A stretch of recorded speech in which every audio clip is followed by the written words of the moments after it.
আজকে আপনাদের সামনে খুব গুরুত্বপূর্ণ এবং মর্মাহত একটি বিষয় নিয়ে কথা বলতে আসছি। আমি কথা বলতে পারতেছি না, অসুস্থ। তারপরেও যদি কিছু না বলি তাহলে আপনারা হয়তো আমাকে সন্দেহ করতে পারেন। তাই আমি আমার কিছু কথা আপনাদের সাথে শেয়ার করার প্রয়োজন মনে করলাম। তো বিষয়টা হচ্ছে যে আপনারা দেখতে পাচ্ছেন যে সামাজিক যোগাযোগ মাধ্যমে আমাকে নিয়ে একটা বিষয় ভাইরাল হয়েছে, বিভিন্ন পত্রপত্রিকায় সেগুলো হয়তো প্রচার হচ্ছে।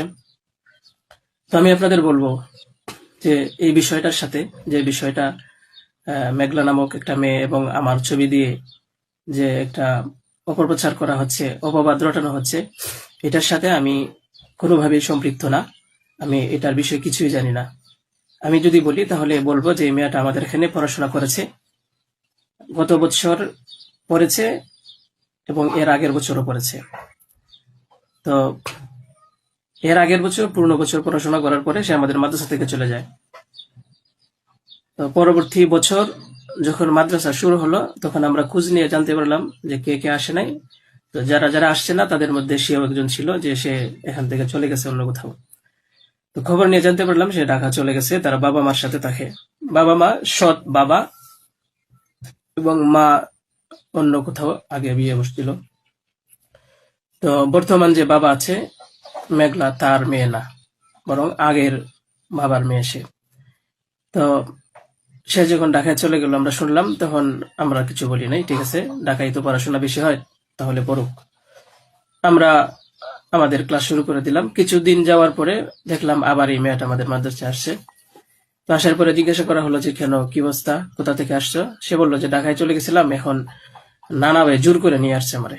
আমি আসতে চাইছিলাম না, আমাকে জোর করে নিয়ে আসছে নানা ভাই। দেশবাসী, আমি আপনাদের সাথে শুধু এই কথাটাই বলতে চাই যে যে মেয়েটা এখানে আসতে চাচ্ছিল না, তাকে কেন জোর করে আনা হলো?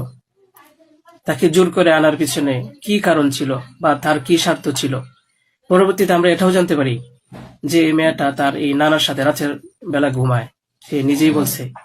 কেন বলছে? যখন আমরা জিজ্ঞাসা করলাম যে তুমি হিজাব পরো না, অন্য মেয়েরা হিজাব পরে, তুমি বুরকা পরো না, অন্য মেয়েরা বুরকা পরে, কারণ তার চলাফেরা সম্পূর্ণ আলাদা ছিল। আপনারা চাইলে গ্রামে গিয়ে মাদ্রাসার ছাত্রছাত্রী যারা আছে তাদের সাথে কথা বলে দেখতে পারেন যে সে সম্পূর্ণ আলাদা ছিল। তার কোনো কিছুই আমাদের কমনের ভিতরে ছিল না, আমরা তাকে কন্ট্রোল করতে পারতেছিলাম না। তো সে এইভাবে কিছুদিন থাকার পরে আমরা ভাবলাম যে হয়তো তাকে আমরা রাখতে পারবো না, কারণ আমরা তাকে কন্ট্রোল করতে পারছি না। হয়তো মেয়েটা অন্য কোথাও গিয়ে যদি কন্ট্রোলে থাকতে পারে, পড়াশোনা করে, তাহলে এটা তার জন্য ভালো। তাই আমরা তার গার্জেনের কাছে বললাম, তার মাকে আমরা বুঝাইয়া বললাম। আমাদের উদ্দেশ্য এটাই ছিল যে তার মা যেন তাকে বুঝিয়ে বলে যায় যে হুজুরের কথা মেনে চলবা, মাদ্রাসার নিয়ম কানুন মেনে চলবা, এই কথাগুলো উনি বুঝিয়ে যাবেন। কিন্তু উনি কি করছেন যে ওনার মেয়েকে উনি বলছে যে না, আমি এখানে রাখবো না, নিয়ে চলে যাব। তো আমাদের এখান থেকে প্রায় 5-6 মাস আগে আমাদের মাদ্রাসা থেকে নিয়ে চলে গেছে।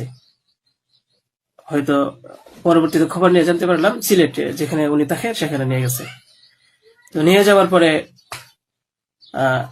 এখন কিছুদিন আগে আবার আসছে, এসে বলতেছে যে এই দুর্ঘটনা, যে খুব বড় সমস্যা। যে কথাটা শোনার পরে আমার মতো একজন সাধারণ মানুষ, আমি আর সহ্য করতে পারছি না, আমি আর নিজেকে ঠিক রাখতে পারি নাই।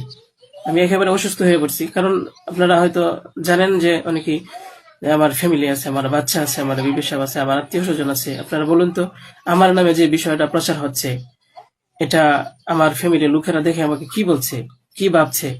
আপনারা সঠিক তদন্ত করুন। আমি কখনোই দেশের আইনের প্রতি অবাধ্য না, আমি শ্রদ্ধাশীল। দেশের আইন আছে, সে আইন সঠিক অপরাধী যে তাকে খুঁজে বের করবে। আপনারা অপরাধী খুঁজে বের করার আগেই যদি আমাকে অপরাধী বানিয়ে ফেলেন, তাহলে তো আসল অপরাধী পার পেয়ে যাবে, আসল অপরাধী তো ছাড়া পেয়ে যাবে।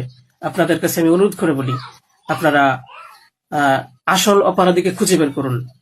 টেস্ট করা হোক যে আসলে এই বাচ্চা বাবাকে। আপনারা আমাকে টেক দিচ্ছেন, বিভিন্ন পত্রপত্রিকায়, টেলিভিশনে বলা হচ্ছে।